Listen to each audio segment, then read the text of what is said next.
코로나 바이러스로 인해서 많이 힘들어합니다. 전 세계가 힘들어하고 가장 위중한 때를 우리가 지나가고 있지 않나 생각이 됩니다. 저는 오늘 본문 말씀을 통해서 우리 이렇게 정신없는 틈에도 엠번방이라고 하는 좀 불의한 일이 또 일어나서 사람들 마음을 상처를 주고 아픔을 주고 그렇습니다.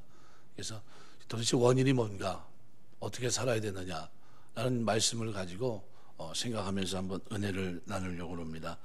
로마서는 하나님의 구원에 대해서 복음의 중요성을 역설하고 있습니다. 이 복음은 모든 믿는 자에게 구원을 주시는 하나님의 능력이 됨이라. 하나님의 능력입니다. 다이너마이트가 폭발하는 것 같은 능력이 복음에 있습니다. 예수 그리스도를 믿는 사람들은 어떻게 살까? 그들의 삶을 한마디로 특정 지은다면 그들의 삶은 경건한 삶입니다. 그들의 삶은 경건한 삶일 뿐만 아니라 모든 불의를 떨쳐버리는 삶입니다. 우리가 지각을 가지고 생각하면서 바르게 살아야 됩니다. 그래서 바울은 로마서 1장에서 복음은 누구에게나 전해져야 된다. 어떻게 전해져야 할까? 전하는 자의 심정이 중요합니다. 빚진 자의 심정으로 할 수 있는 대로 최선을 다해서 복음을 전해야 되고, 복음을 부끄러워해서는 안 된다고 말합니다. 왜 전해져야 됩니까?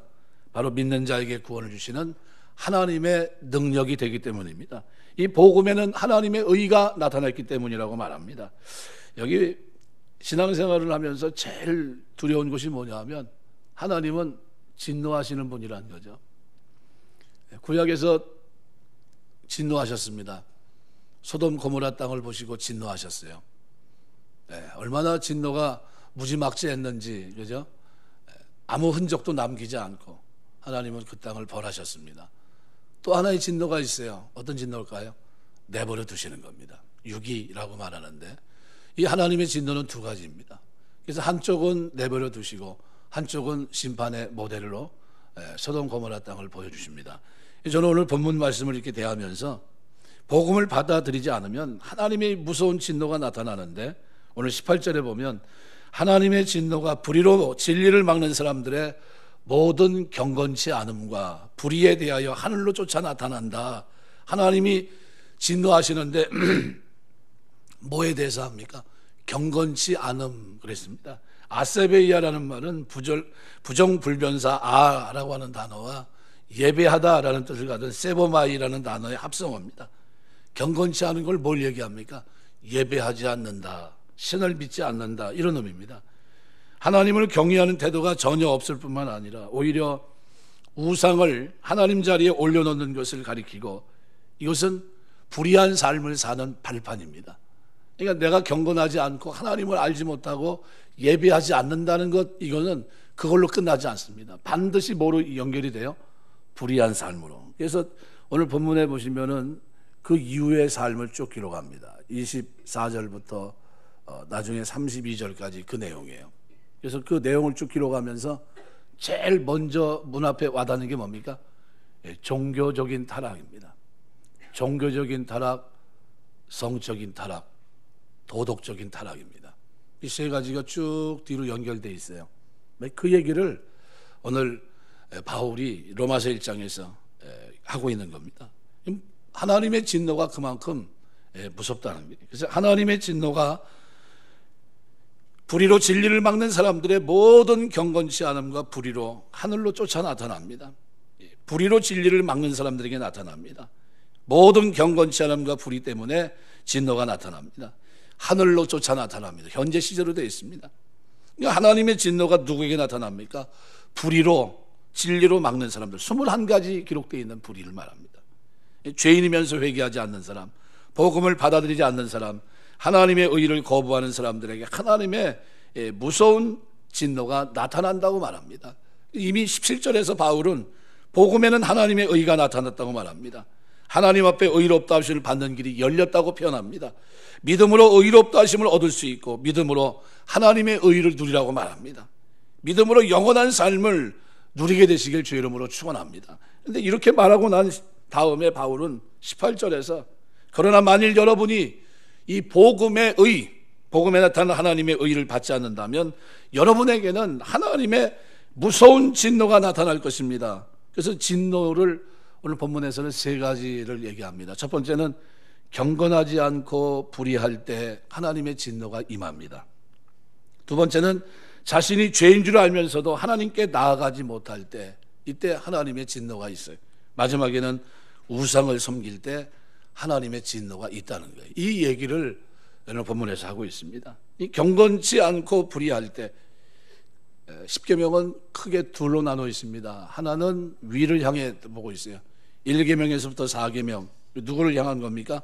하나님을 향한 겁니다. 아주 수직적인 거예요. 하나님께 짓는 죄, 그걸 얘기합니다. 그 다음에 5계명에서 10계명은 수평적인 죄입니다. 다른 사람에게 짓는 죄를 말합니다. 그런데 이 두 가지가 순서적으로 뭐가 먼저예요? 하나님께 대한 게 먼저입니다. 하나님에 대한 죄가 우선입니다. 순리적으로 먼저입니다. 순서적으로도. 그래서 바울은 수직적인 죄에 대해서 먼저 말씀하고, 그 다음에 26절에서 32절까지 수평적인 죄에 대해서, 불의에 대해서 말씀합니다. 근데 이 불의에 대해서 얘기할 때 가장 기준은 뭘까요? 우리가 이 시대에 살면서 경건입니다. 경건. 주의 나라가 임하기를 간절히 보고, 경건함과 거룩함을 가지고 주의 나라가 임하기를 바라보고 간절히 사모하라. 베드로서에 기록한 마지막 시대를 사는 사람들을 향한 하나님의 외침입니다. 경건함은 너무나 중요합니다. 이 경건이란, 유세베이안이란 말은 칼빈은 이렇게 표현합니다. 순결한 양심으로 하나님께 예비할 수 있는 마음, 순결한 마음으로 하나님께 예비하는 마음, 집에 있든지 여기서 예배를 드리든지 하나님 앞에 예배하는 거예요. 그런데 경건에 이르기를 어떻게 하라고 그랬습니까?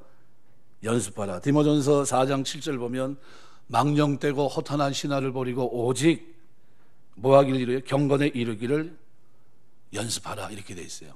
망령되고 허탄한 신화는 뭘 얘기할까요? 이거는 늙은 노파가 자기 어린 손자들에게 들려주는 옛날 이야기, 헛된 말을 말합니다. 속여서 만든 이야기로 어리석은 미신의 범주에 속하는 것으로 이해한다, 이렇게 얘기한 사람이 핸드릭슨입니다. 핸드릭슨은 그렇게 얘기해요. 망령되고 허탄한 신화를 어떻게 해요? 버리고, 세상적인 그 이야기 다 버리고 오직 어떻게 해요? 경건에 이르기를 연습하라. 경건은 뭡니까? 하나님 앞에 예배하는 마음이에요. 그래서 이 순결한 양심으로 하나님께 예배하는 것을 어떻게 해요? 연습하라라는 이 단어, 퀼나제라는 말은 벌거벗다 뜻을 가진 퀼노스라는 단어에서 파생합니다. 그래서 벌거벗고 연습하다, 킴나조의 현재 명령입니다. 지속적인 연습을 말해요. 계속해서 연습해야 돼요. 뭐 이루기 위해서요? 경건하게 살기 위해서. 그러면 한 번에 됩니까? 안 됩니까? 안 돼요. 일주일 정도 하면 될까요? 한 1년 정도는 어떻습니까? 아니에요. 우리가 살아가는 날들 속에서 날마다 경건해야 돼요. 날마다. 매 순간 우리가 경건하게 살아야 됩니다. 시편 16편 8절 보면 여호와를 항상 내 앞에 모시며 그가 내 우편에 계심으로 내가 요동치 아니하리로다. 이게 경건한 자의 삶입니다. 내 앞에 누가 있어요? 지금 내 안에 누가 성령이 계시고 내가 살아가는 동안 어떻게 해요? 요동치 않습니다. 왜요? 그분과 함께 하니까. 신전의식이 있어요. 이 사람은 어떻게 살까요? 하나님 사랑하고, 그 다음에 이 사랑은 뭐로 연결이 돼야 됩니까? 이웃 사랑으로 연결돼야 됩니다. 그래서 이 사랑은 우리가 이 경건에 대해서 얘기할 때 창세기 39장에 보면 요셉이 있는데, 부모 사랑을 받았던 요셉이 형제들을 아버지 심부름으로 가서 형제를 만났는데 그들은 구덩이에 던지고 죽이려고 합니다. 노예로 팔아버리자 팔았어요. 이제 노예가 된 겁니다. 노예로 살아갑니다.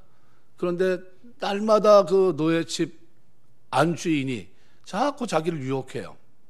아주 괴로워 죽겠어요. 그러다 어느 날은 옷까지 잡히고 왔네. 현장범이 된 겁니다. 그래서 이제 감옥에 갇히게 돼요. 얼마나 억울합니까? 그런데도 그 어려운 환경에서, 아무도 자기를 돌아보지 않는 환경에서 요셉이 취한 태도 뭡니까? 하나님 앞에서의 삶이에요. 그래서 창세기 39장은 뭐라고 표현합니까?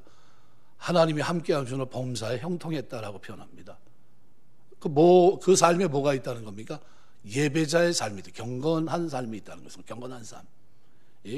그냥 아버지 야곱이 그냥 어느 날 갑자기 요셉을 채색 옷을 입혀서 그냥 너 예쁘다 그래서 그런 것 같지는 않아요. 물론 라헬이 물론 자기 마음에 가장 좋았던 아내이긴 하겠지만 애지중지하겠지만 그래도 요셉은 신앙 교육을 아버지로부터 받은 것 같아요. 그래서 그 신앙이 흔들리지가 않습니다. 그래서 산상설교를 보시면은 마태복음 5장에서 7장까지 기록되어 있는 예수님의 가장 중요한 메시지를 선언하시는 장면이 나오는데 제일 먼저 나온 게 뭡니까? 팔복입니다. 투두 투비, 여러분이 잘 알고 있는 무엇을 하기보다 어떤 사람이 되느냐, 이걸 먼저 얘기합니다. 어떤 사람이 복이 있느냐를 얘기합니다.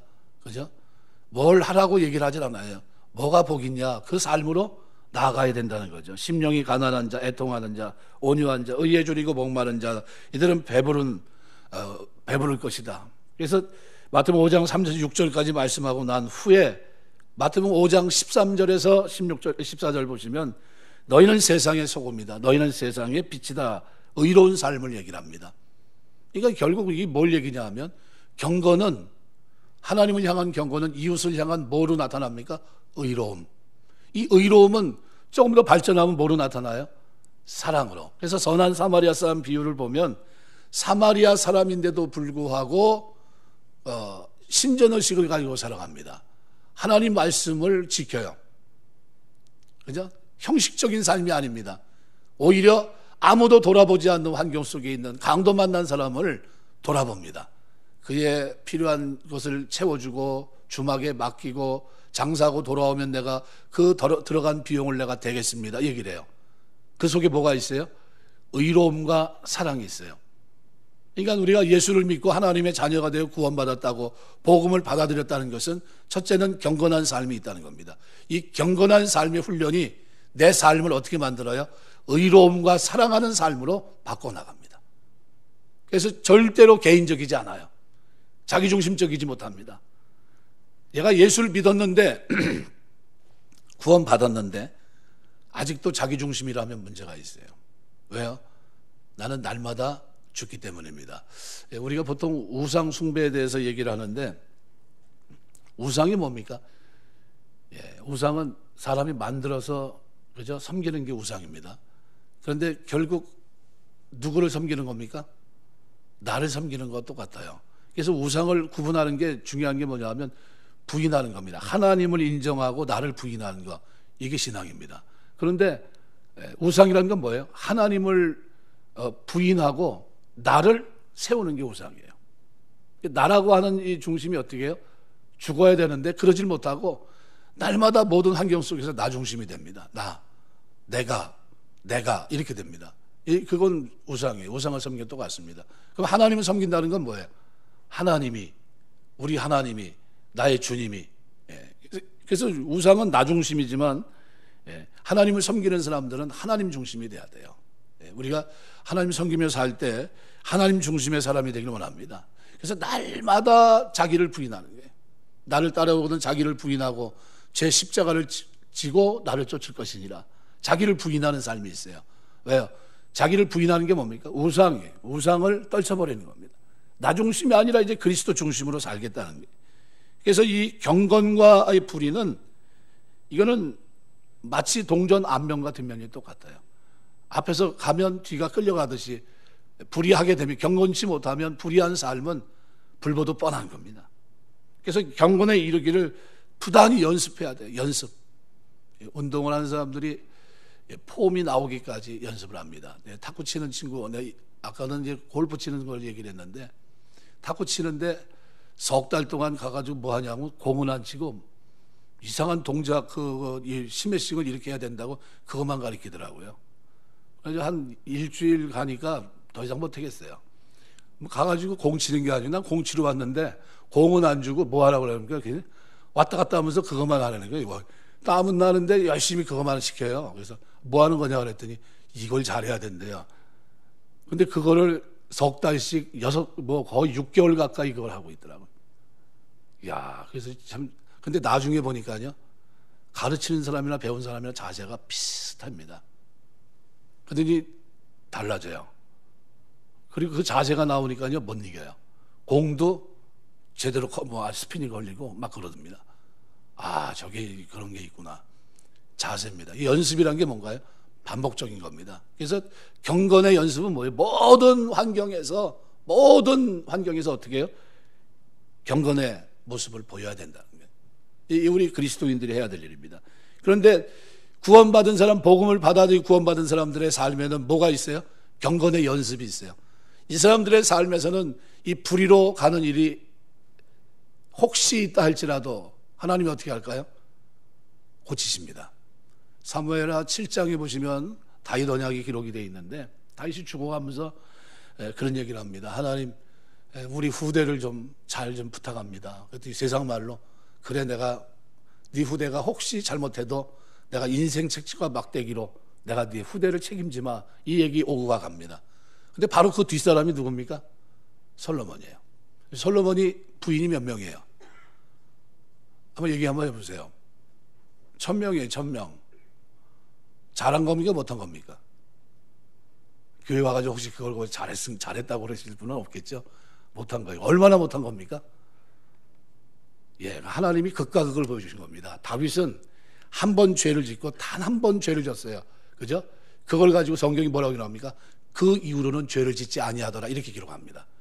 딱 한 번 지은 죄를 철저히 회개한 사람이 누굽니까? 다윗이에요. 그런데 솔로몬은 몇 번까지 죄를, 말 쉽게 말하면 1000번이라는 건 뭡니까? 많은 정도가 아니에요. 이거는 셀 수 없는 거예요. 쉽게 말하면 이런 요한계시록에 14만 4천이 14만 4천을 얘기하는 겁니까? 아니에요. 셀 수 없는 허다한 분이 구원받은 죄. 우리가 몇 명인지 알 수가 없어요. 어마어마한 분입니다. 그거 똑같아요. 그러면 솔로몬이 지은 죄를 가만히 들여다보세요. 아내만 몇 명이요? 1000명. 잘했어요? 못했어요? 대답 좀 해보세요. 마스크 쓰고 있으니까 대답해도 되잖아요. 못한 겁니다. 굉장히 못했어요. 그죠? 그럼 하나님 두들겨 패야 될 거 아니에요? 팼어요? 안 팼어요? 아니, 대답 좀 해보세요. 팼어요. 얼마나 팼을까요? 실컷 두들겨 팼을 겁니다. 그래서 전도서가 나온 거예요. 그래서 전도서 마지막 12장에서 뭐라고 표현합니까? 이 일의 결국을 내가 다 봤다는 거예요. 사람이 하나님을 경외하는 것이 가장 올바른 것이, 거기에 초점을 딱 맞추고 끝냅니다. 뭘 얘기하는 겁니까? 사람이 구원받고 하나님을 안다면 하나님 앞에 경건하게 사는 게 아슐의 복이라는 거예요. 그거를 결론을 짓고 끝낸 겁니다. 그게 결국은 불의한 삶으로 가지 않는다는 거예요.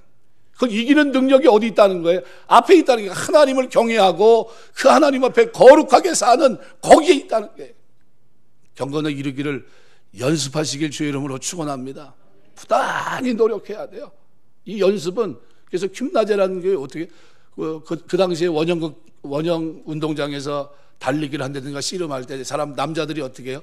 우통을 벗고 달리기도 하고 씨름도 하고 했었어요. 그때 그 연습이 얼마나 집요한 연습이겠습니까? 이게 킴나조의 현재 명령이 되십니다. 지속적인 거예요. 끊임없이 연습하는, 끊임없이 한순간도 방심하지 말고 끊임없이 연습하라는 게, 끊임없이. 뭐에 이르기게요? 경건에, 오직 경건에 이르기를 연습하라. 육체 연습은 약간의 유익이 있으나 경건은 범사의 유익하니 금생과 대세 약속이 있느니라. 약속이 있는 거예요. 그러니까 우리 신앙생활에 결국 사활은 어디에 걸려 있는 겁니까? 경건에 걸려 있는 겁니다. 경건. 집안에서도 경건하게 사시길 주의 이름으로 축원합니다.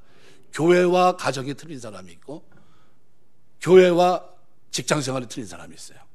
무슨 얘기냐면 한 분이 교회는 다니긴 다니는데 어떤 분이냐면 이런 분이 있었어요. 그냥 자기 예배도 드려요. 목사님들 모셔서 예배도 드리고 하는데 자기 삶은 바뀌지 않아요. 그럼 자기 삶은 뭐예요? 경건치 않은 거죠. 그러면서 그 밑에 직장 생활하는 그걸 보고 있는 사람들이 예수 믿을까요? 안 믿을까요? 왜 안 믿어요? 왜 안 믿을까요? 그 삶을 보고 있는 겁니다. 어떻게 사니까? 경건치 못하니까, 불의하니까, 죄와 타협하니까, 모든 길이 어떻게 올바르지 못하니까. 그걸 보면서 예배드리고 뭐랄까요? 아이, 그냥 형식이구나. 이렇게 얘기하는 거예요. 그런데 그들 앞에 만일 어떤 경건한 사람이 하나님 앞에 예배하는 삶을 가지고 살아가면 누굴 불러다 예배를 드리든 안 드리든 그걸 보고 있는 사람이 뭐라고 그럴까요? 나도 예수 믿어야 되겠다. 저게 예수 믿는 게 저런 건가 보다. 이렇게 되는 겁니다. 그러니까 경건한 삶은요, 이거는 매 순간 우리가 이 땅에서 해야 될 가장 중요한 일입니다. 두 번째로 자신이 죄인 줄 알면서도 하나님께 나아가지 못하는 그럴 때가 있어요. 바로 21절에 보시면은 그렇게 표현합니다. 21절에 하나님을 알되 하나님을 영화롭게도 아니하고 감사치도 아니하고 오히려 그 생각이 허망해지고 미련한 마음에 어두워졌다. 이 하나님을 향해 일반 계시를 통해 하나님을 알 수 있는 길이 열려 있습니다. 그런데도 그들은 영화롭게 하지 못했어요. 그러니까 양심을 통해서 하나님의 창조하신 우주 만물을 통해 알고 있는데, 그런데도 하나님께 영광 돌리지 않고 감사치도 않고 그저 자기가 잘나서 사는 것으로 착각합니다. 또 감사치도 않았다는 거예요. 일반 계시를 통해 자신의 생명을 비롯해서 모든 것을 주신 절대자가 계심을 알았음에도 불구하고 그들은 이것을 은혜로 여기지 않았기 때문에 하나님 앞에 감사하지도 않아요. 또 그들의 생각이 어떻게 해요? 허망해졌다, 무가치하게 됐다는 겁니다. 그래서 앞에 있는 영화롭게 하다 감사하다는 두 동사는 능동태로 기록했어요. 그런데 허망해진 것은 수동태로 되어 있습니다. 그러니까 하나님께 마땅히 돌려야 될 영화, 그저 감사, 이런 것들이 영광과 감사를 돌리지 않는 마음이 결국은 자기 의지와 상관없이 그 생각이 무가치한 것으로 가득 차게 됐다는 걸 말합니다. 시편 14편 1절에서 3절 보면 이렇게 말, 어리석은 자는 그 마음에 이르기를 하나님이 없다 하는도다. 그들은 부패하고 행실이 가증하니 선을 행하는 자가 없도다. 여호와께서 하늘에서 인생을 굽어 살피사 지각이 있어 하나님을 찾는 자가 있는가 보려 하신즉 다 치우쳐 함께 더러운 자가 되고 선을 행하는 자가 없으니 하나도 없도다. 어떤 사람이 무가치한 쉽게 말하면 무가치한 사람이 됩니다. 그 마음은 어떨까요? 그 마음이 어두워졌다 그럽니다. 이 미련한 마음이 어두워졌다. 아시네토스란 말은 깨달음이 없는 어리석은이란 뜻입니다.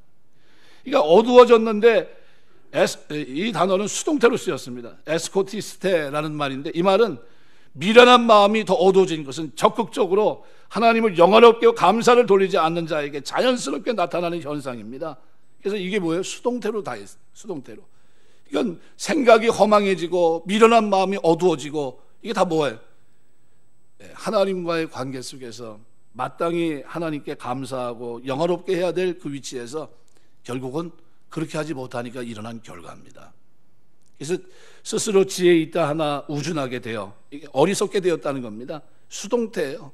부정 과거형으로 사용됐습니다. 그러한 상태에 들어가 돌이킬 수 없는 상태에 이르렀다는 겁니다. 그러니까 우상 숭배는 자신의 어리석음에 대한 증거라는 거예요. 돌이킬 수 없어요. 참 하나님이 그래도 우리나라는 좀 덜한 것 같은데, 일본은 우상이 전 세계에서 가장 많대잖아요. 1억 개가 된다는 1억 개. 어마어마하지 않습니까? 근데 우리나라는 거기 조금 못 미치는 것 같은데, 그래도 그 많은 우상 가운데서 그걸 던지고, 그리고 지금 예수 믿게 된 거 하나님의 은혜인 줄 믿습니다. 하나님의 은혜예요. 복음을 통해 구원받게 하시고 남들이 살지 못하는 경건한 삶의 연단과 훈련을 통해 끊임없이 하나님 앞에 나아가게 하시고 모든 불의한 삶을 등지고 하나님 앞에 거룩과 성결을 나갈 수 있도록 인도하신 것, 이거 하나님 구원받은 백성의 놀라운 축복입니다. 그런데 이렇게 자신이 죄인 줄 알면서 깨닫지 못하고 하나님에게 나가지 못하면 하나님 어떻게 하시겠다는 겁니까? 진노하시겠다는 거예요. 그래서 중요한 문제는 우상은, 그죠? 우상은 하나님을 부인하느냐 나를 부인하느냐는 문제예요. 나를 부인하면 그건 상관이 없어요. 그런데 하나님을 부인하면 그때서부터 어떻게 해요? 우상 숭배가 시작되는 겁니다. 그 자리에 누가 들어가요? 여러 개 들어갑니다. 뭐가 들어갈까요? 맨 처음에 사람이 그 자리를 차지합니다. 그 다음에 어떻게 해요? 네 발 달린 짐승이 그 자리 차지하고, 그 다음에 어떻게 해요? 기는 것들이 그 자리를 차지합니다. 그러니까 마땅히 섬길 분을 향해서 어떻게 해요? 찬송하고 예배하고 기도하고, 이것이 최상의 아름다운 모습이에요. 여러분이 지금 예배하는 이 자리, 그리고 여러분이 가정에서 지금 예배하는 그 순간, 그게 뭡니까? 하나님 앞에 드리는 최선이에요. 하나님 받으실 만한 가장 아름다운 것이에요. 근데 이걸 등지게 되면 실패합니다. 또 하나님의 진노는 또 언제 나타날까요? 우상을 섬길 때 그래서 나타납니다. 우상. 하나님의 진노가 하늘로부터 나타났는데 소돔에 불이 쏟아져 내리기 전에 아브라함이 하나님께 심판을 제거해달라고 간구합니다. 얼마나 간절히 기도했습니까? 근데 그때 그 당시의 상황을 잘 대변해 주는 장면이 나옵니다. 이게 뭡니까? 두 천사를 자기 집으로 인도해 드렸어요. 노숙하겠다는 건 안 됩니다. 여기 노숙하면 안 됩니다. 왜 그랬을까요? 여기는 노숙할 만한 환경이 못 됩니다. 이거예요. 그래서 집으로 모셔 들어갔는데 아니나 달라요. 그날 밤 누가 찾아왔어요? 남자들이 찾아왔어요. 천사인데 남자들을 어떻게 해요? 바깥으로 내라는 겁니다. 왜? 동성애 하자고. 그랬더니 롯이 뭐라고 얘기합니까? 안 된다는 거예요. 그러면서 한 말이 뭐예요? 롯이 한 말은 또 기가 막힌 말을 또 합니다. 뭐라고 얘기하냐면 나에게 두 딸이 있는데 이 두 딸을 너희 마음대로 해라. 이렇게 얘기합니다. 이게 무슨 얘기입니까? 그 당시의 상황을 보여주는 말입니다. 그럼 그 당시의 상황을 어떻게 보여준 겁니까? 쉽게 말하면 남녀 간의 사랑은, 그죠? 남녀 간의 이 관계는 죄가 아니라고 본 거예요. 어디가요? 소돔 고모라가. 그럼 이게 정상적입니까? 비정상입니까? 비정상이죠. 남자가 남자를 달라고 하는 건 정상입니까? 극히 비정상이죠. 그 당시에 이 소돔 고모라 성을 하나님이 진노로 그걸 불과 유황으로 멸하시는 게 잘한 겁니까? 못한 겁니까? 잘하신 거예요. 왜요? 그 문화와 그 사상이 이미 어떻게 해요? 오염돼도 한참 오염됐어요. 우리 시대는 좀 어떨까요? 우리 시대도 지금 별반 다르지 않습니다. 동성애들이 쾌호 축제하는데 서울의 박아무개 시장은 또 이번에도 이 코로나 바이러스가 이렇게 창궐한데도 어떻게 해요? 오케이 했어요. 말이나 됩니까? 말도 안 되잖아요. 의인 10명만 있어도 성을 멸하지 않겠다고 하나님 약속했지만 소돔 성에는 그런 의인이 나타날 길이 없었어요. 왜요? 그 당시의 의식을 그대로 보여주잖아요. 롯이 그 당시에 성문에 앉았다는 건 뭡니까? 재판관 위치에 있었다는 거예요. 그런데 재판관에 있었던 그 사람이 말을 했는데도 말이 맥혀요, 안 맥혀요? 맥히질 않습니다. 그 뭐예요? 죄가 관영했다는 거예요. 덮였다는 겁니다. 하나님의 심판이 눈앞에 펼쳐져요. 이것이 하나님이 눈에 보이는 심판입니다. 또 하나의 심판이 있습니다. 그 심판이 뭘까요? 철저하게 내버려 두시는 거예요. 한쪽은 멸절시켰다면 한쪽은 어떻게 해요? 내버려 두시는 거예요. 왜 내버려 두십니까? 마지막에 한꺼번에 털려고.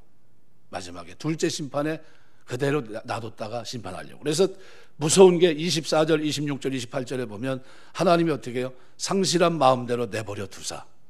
하나님이 어떻게 해요? 내버려 두십니다. 내버려 두세요. 그런데 그 순서가 제일 중요하다고 그랬죠. 인간은 타락 이후 끊임없이 어떻게 해요? 하나님의 개입과 간섭을 싫어합니다. 하나님의 관심과 시선이 자기에게 머무는 것 자체를 싫어해요. 그래서 하나님의 개입과 간섭을 구속으로 여기게 됐고 그것을 불행이라고 생각했습니다. 그래서 인간들은 스스로 하나님을 떠나버립니다.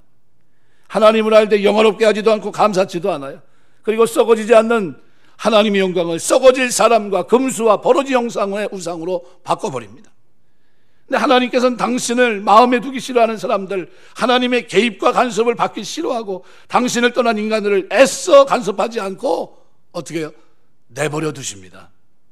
인간들이 자기 마음대로 하도록 방치하신 겁니다. 이것이 유기예요. 유기. 그래서 하나님의 유기는 제일 먼저 뭐부터 시작됩니까? 종교적인 타락서부터 시작됩니다. 그래서 24절 보면 이렇게 표현합니다. 그러므로 하나님께서 그들을 어떻게 해요? 그들의 마음을 정욕대로 더러움에 내버려 두사 그들의 몸을 서로 욕되게 하셨으니 이는 그들이 하나님의 진리를 거짓 것으로 바꾸어 피조물을 조물줄보다 더 경배하고 섬김이라 주는 곧 영원히 찬송할 이시로다. 아멘. 이렇게 되어 있습니다. 인간이 하나님을 그 섬김의 자리에서 몰아내고 그 대신 그 자리에 피조물과 인간 자신을 올려놓은 겁니다. 그 결과 어떻게 해요? 종교적인 타락, 이것이 시작됐습니다. 타락한 인간에는 하나님의 징계인데 하나님은 어떻게 해요? 내버려 두십니다. 인간이 짓는 죄 가운데 가장 더러운 죄는 우상 숭배하는 죄예요. 나 외에 다른 신을 섬기지 마라, 우상을 만들지 말라 그랬어요. 하나님께서 타락한 인간들을 자기 마음대로 정욕대로 더러운 죄, 우상 숭배하는 죄 그대로 내버려 두셨어요. 그 결과 저희 몸을 서로 욕되게 했고 우상을 섬기게 되면서 하나님 영광을 가리고 자기 몸을 욕되게 사용했다고 표현하고 있습니다. 로마서는 바울이 고린도에서 기록했는데 고린도에 있는 큰 신전에는 창기와 미동, 남자 창기들이 1000명 이상 있었습니다. 25절은 타락한 인간들은 하나님을 섬기지 않고 거짓된 우상으로 바꾸어 섬겼다는 거예요. 25절과 23절은 같은 말씀입니다. 바울은 25절 끝부분에서 우리가 섬기고 경배해야 할 대상이 누구인지를 분명히 가르칩니다. 주는 곧 영원히 찬송하시리로다. 창조주 하나님 한 분만을 섬겨야 된다는 거예요. 신사참배 때 그래서 주기철 목사님이 못합니다. 그리스도 신부는 다른 신에게 정절을 뺏길 수 없습니다. 그리스도 신부는 신사에 절하지 못합니다. 그리고 어떻게 해요? 이 목숨 주님께만 드립니다. 그랬던 겁니다. 하나님만 섬기시길 주의 이름으로 축원합니다. 이게 굉장히 중요해요. 그래서 한경직 목사님이 그래서 자기가 회개를 했던 겁니다. 한경직 목사님이 신사참배한 죄를 회개했던 거예요. 그래서 유기는 내버려 두시는 건 뭡니까? 무서운 심판이에요. 여러분, 우리 자녀들이 있는데 자녀들 중에 잘못하는 자녀들을 내버려 둘 때는 언제입니까? 포기했을 때예요. 네 맘대로 해라. 너하고 나는 끝이다. 죄를 짓든 말든 사람답게 살든 못하든 관여하지 않겠다. 이건 뭐예요? 버린 거예요. 제일 무서운 겁니다. 그죠? 부모 자식 간에. 하나님이 우리 이렇게 우상을 섬기는 그들을 어떻게 해요?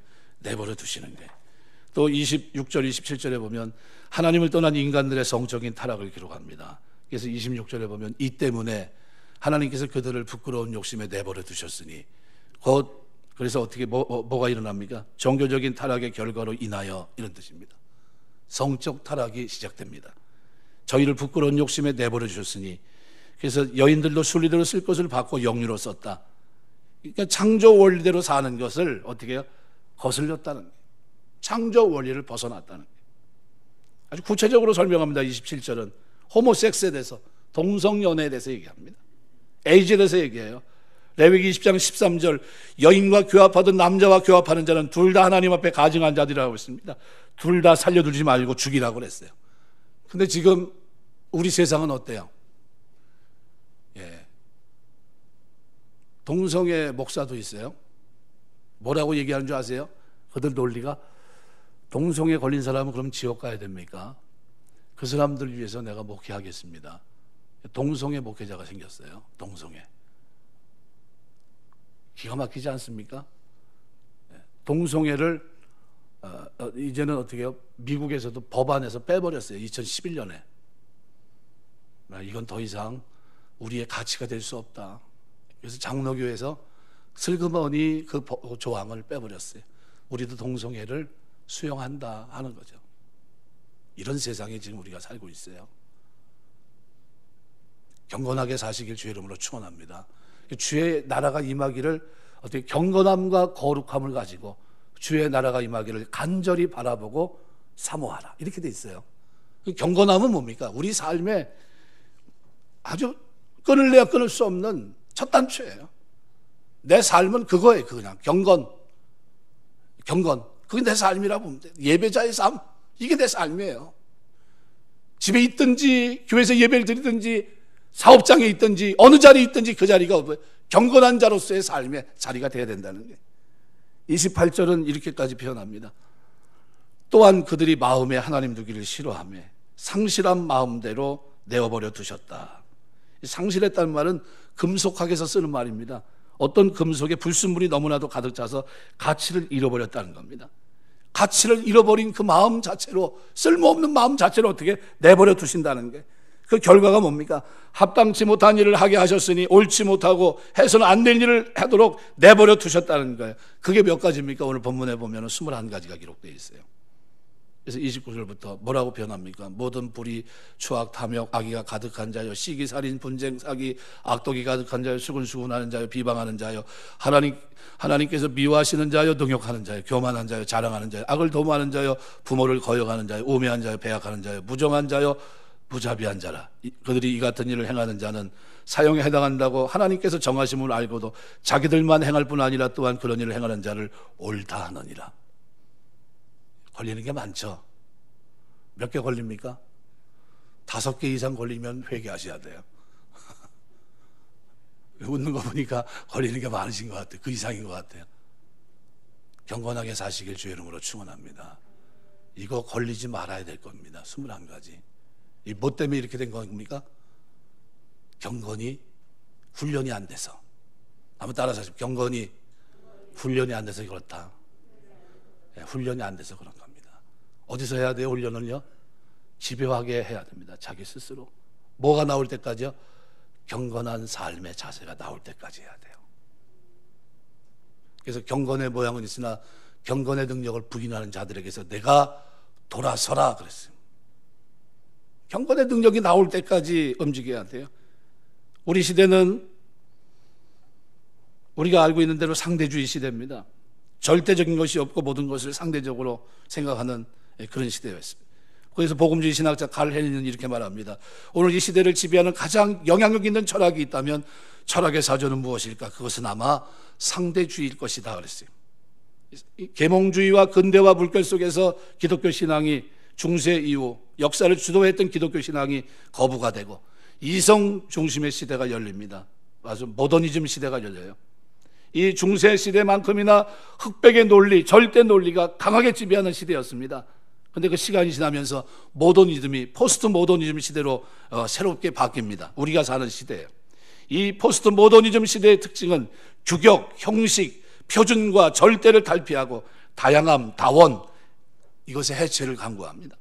그러니까 포스트 모더니즘은 전통이나 규범 또는 도그마로서의 교리적 구석을 거부하고 모든 것을 어떻게 상대화시킵니다. 상대화.